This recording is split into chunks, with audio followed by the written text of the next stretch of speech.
เกี่ยวข้าวเด้อไประวางมาสวยเด้อเกี่ยวข้าวเนาะเกี่ยวข้าวตามเคยนี่จักแต่งเพิ่นนี่นะพอเท่าได้เลยนะจักแต่งเลยเดี๋ยว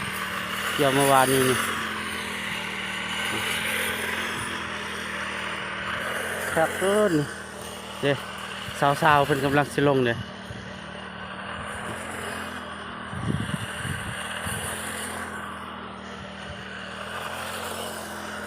หน้ากวางเตตาไป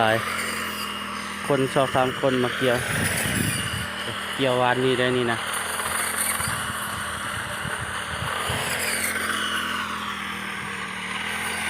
ไปเสร็จแล้วขับได้นี่นะ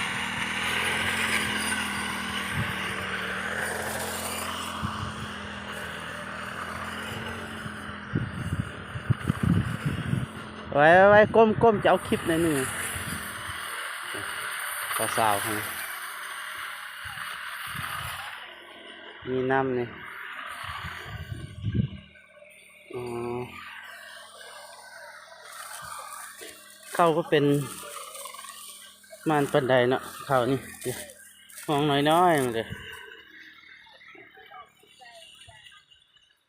โอ้ห้องนั้นเนาะ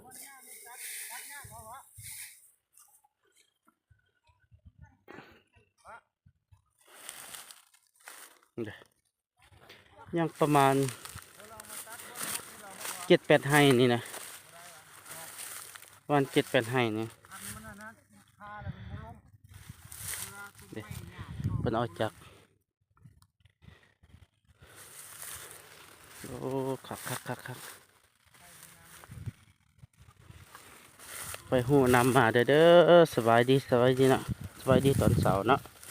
ผู้ใดเขารับชมแล้วฝากกดไลค์กดแชร์กดติดตามให้เด้อเพื่อเป็นกำลังใจนะ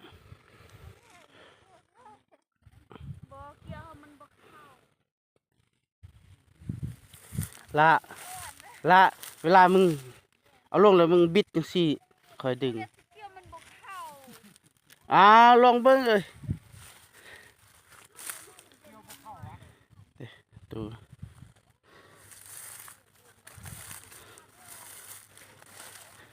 โอ้คักทุ่งนาเนี่ยไปหูนำมาเด้อไปหูนำมาเด้อพวกเขาควายเพิ่นวัดวันแทนเห็นภูเขาควายได้เนี่ยเพิ่นภูเขาควายไปตูปอโอ้คัก